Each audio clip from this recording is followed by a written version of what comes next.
Монгол Улсын их хурлын дарга Зандан шатар Дэлхийн банкны группийн бүгд найрамдах Хятад ард улс Монгол Улс бүгд найрамдах Солонгос улс хариуцсан захирал Мартин Райсер тэргүүтээ төлөөлөгчдийг хүлээн авч уулзлаа.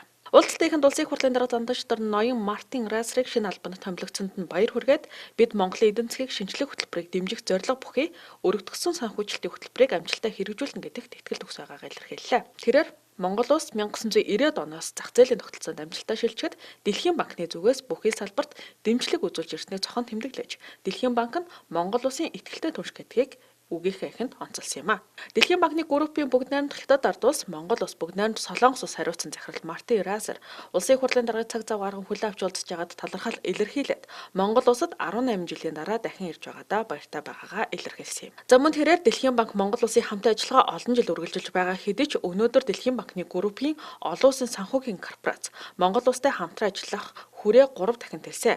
Иймд бид олон улсын санхүүгийн корпорацтай хамтарч ажиллаж байгаадаа баяртай байна. Түүнчлэн Монгол улсын засгийн газар эдийн засгийн амжилтаа тогтворжуулахад Монгол улсын их хурлын дэмжлэг чухал болохыг тэмдэглээд бэрхшээлийг даван туулсан нь гүйцэтгэх ба хууль тогтоох дээд байгууллагын хамтын хүчин чармайлт гэдгийг онцоллоо.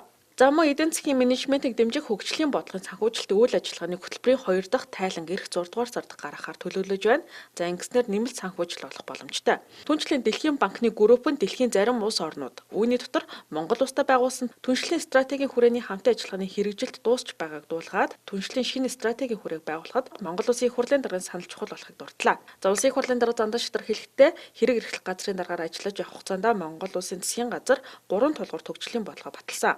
За энэ нь олон тулгуурт эдийн засгийн хөгжлийн бодлого, шудраг ёсыг дээдэлсэн сахилах хариуцлагатай, тогтвортой засаглалын бодлого. За хүн төвтэй нийгмийн бодлого гэсэн 3 бодлогын зорилго нь шудрагаас сахилах хариуцлагатай, тогтвортой төрийн тогтолцоог бэхжүүлж, нэгдсэн бодлогоор эдийн засгийн өрсөлдөх чадвараа дээшлүүлж, за иргэдийн амьдралын түвшинг сайжруулахад оршин гэлээ. За мөн уулзалтаар талууд цаашдын хамтын ажиллагааг өргөжүүлэх боломжийн талаар ярилцаж сонсолцлоо.